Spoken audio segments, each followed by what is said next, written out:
Hello, Unbiased Nerd audience. I'm the Unbiased Nerd. I'm here with the Kinophile, ENTP. Das Kinophile, ENTP. It's German. Whatever.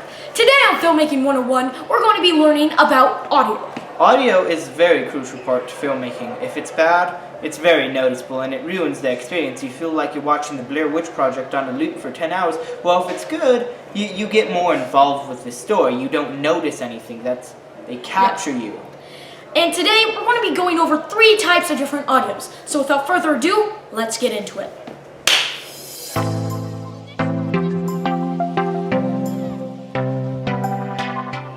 And the first example of audio is the on-mic microphone. Now, you see that? This is what you're hearing the audio from, and this is what we filmed our intro with. This is a very, very cheap option, and it's very useful if you're a beginning filmmaker, but it does sound kind of crappy, so here are some examples from a close-up, a medium, and a long shot. This weekend I went to an ice cream shop, pretty nice place. There was a bit run down here, and all the floors were covered with blood. It was actually quite surprising. There wasn't as much blood. And then I met this Aryan girl, right? Part of the Aryan race. Clearly, she was superior to all of us, right? And so she was sitting at this coffee table, but the most absurd thing is she was binge watching SpongeBob in my house, right? And I, of course, was doing a 60s Kubrick marathon, Spartacus, Lolita, Doctor Strangelove, 2001: Space Odyssey. But the strangest thing to me, right, and the most tragic thing, this is a shotgun microphone.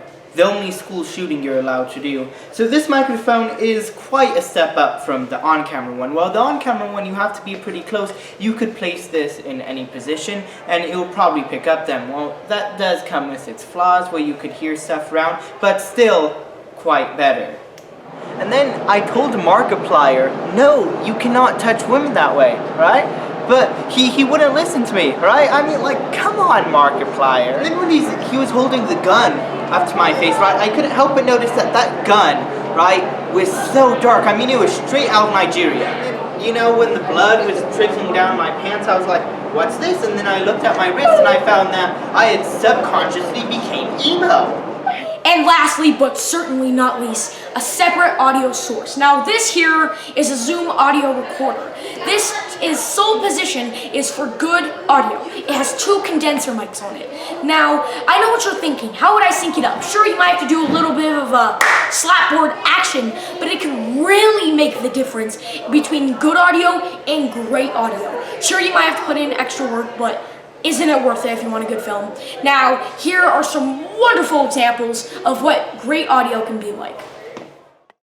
And then George Bush wouldn't stop drinking the lemonade. Gallon after gallon, eventually he was vomiting the debris of 9/11.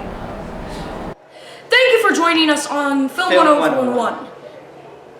And make sure to subscribe to Das Kinophile ENTP. And without further ado, have a good day, kids!